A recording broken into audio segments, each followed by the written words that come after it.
I turned 18 on a Thursday. No cake. No card. No happy birthday from my parents. Just a knock on my bedroom door, and then my dad saying, "Come downstairs. We need to talk." I knew something was off from the way Mom avoided eye contact, arms crossed tight across her chest like she was holding herself together.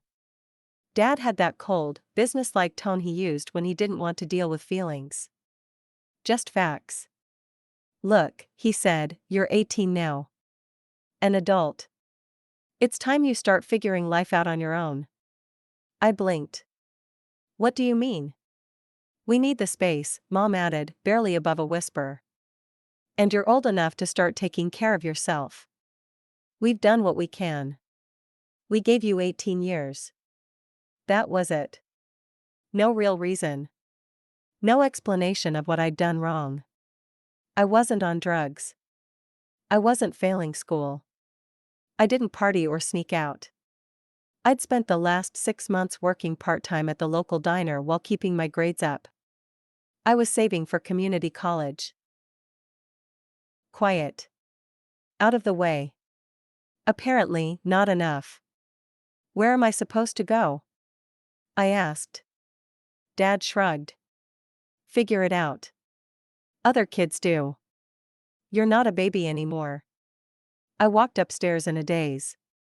Packed what I could into a duffel bag and a garbage bag, a few shirts, my favorite hoodie, some jeans, my journal, and my worn-down copy of To Kill a Mockingbird. By nightfall, I was gone. No hugs. No goodbyes. They just closed the door behind me. For the first week, I stayed with my friend Sam and her mom. They were kind, the kind of warmth I didn't know I needed until I had it. But they lived in a tiny apartment and couldn't keep me long.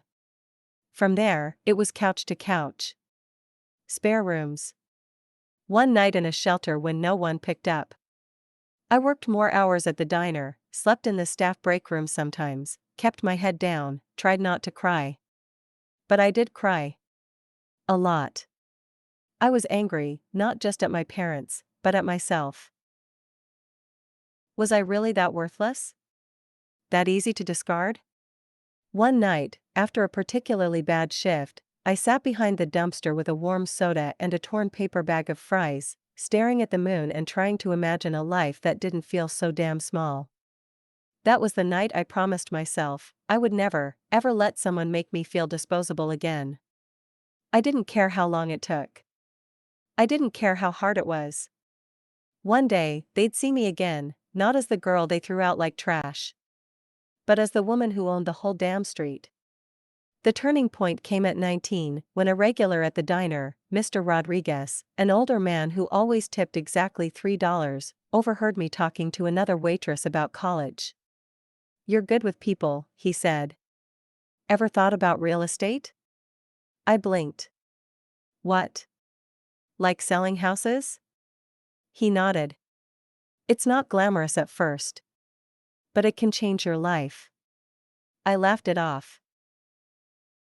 But the next day, he came back with a flyer, a free workshop downtown. "Intro to Real Estate Investing. You've got nothing to lose," he said. So I went. And I fell in love. Not with the idea of being rich, but with the strategy. The puzzle of it. Buying low, fixing up, renting, flipping.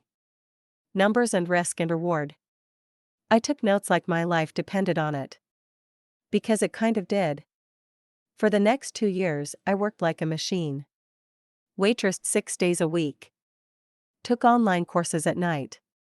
Got my real estate license. Read every book I could get my hands on.